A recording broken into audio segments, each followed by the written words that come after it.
In life, the only constant is change, and the same is true for the AV industry.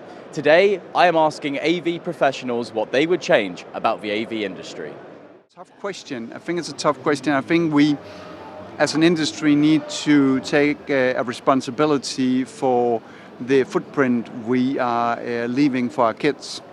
If you look around at a trade show like this and see all the technology, all the products, all the manufactured electronic thingies that goes around, I definitely think one of the things we need to change is how we approach sustainability and how we are able to do products that are more sustainable in what we do. So I believe the AV industry is not much organized in terms of the product launch to the awareness of the customer themselves. So that thing needs to be updated. So if I would change something in the industry, it would be the flow of information right from the manufacturer to the awareness of the customer of that product itself, so that they get the best of what's there in the market. I think we're ready for this now. So if you look around this massive show, there's all kinds of products, there's all kinds of different things going on. And I think for so many years, we've been looking at what's better about this product, what's better about that product, mine's better than yours. We talk about how the products are used and this process is better than that process. I think this is the year we abandon all of that and we start asking ourselves, whether you're on the product side of the business, the software side, or whether you're an entertainment side of the business of some kind, why? Why do business with their company? Why do business with your integration firm? Why do business with your products manufacturer? Whatever that is, this should be the year of the why, not what or how, but why. And so we've been focusing a lot on that at our company all the way back in Michigan, PTG, and we're having the time of our life. I am a woman in tech, and I am a marketeer.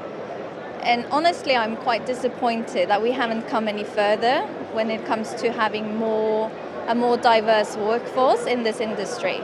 So that's something that I'm quite passionate about. And I see no reason why we can't have a more diverse workforce and more women. For me, what needs to change in the industry is more awareness of what an actual really good industry is and the fantastic career paths that are available in the industry. I would change how we are being intentional in regards to bringing more diversity into the industry. I think that there has to be more apprenticeship training. There has to be more job internships and more job opportunities for young people on both sides of the pond, right? In the United States and in England and in the Western Europe, and really throughout the world, to really talk about how we're being intentional bringing in people that are neurodivergent, different kinds of genders, different kinds of sexual orientation backgrounds, people coming from different facets and ethnicities and localities. So I think the more that the industry itself and manufacturers can get on board with that plan and being more intentional, put their money where their mouth is, right? And actually train more people to get into these industries, the better off it'll be, the more demographics they'll be able to reach, again, either through sales and AV integration.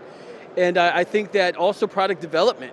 Oftentimes when you think about some of the gear that's being developed, where there's facial recognition, which has been, unfortunately, there's been product that's been known to misidentify people of darker skin tones, issues with vocal recognition software within AV equipment, which again is a challenge for those who are transitioning from male to female, or female to male. So those are things that you need the right people in the room that are thinking about diversity, equity, inclusion, belonging in a very authentic way.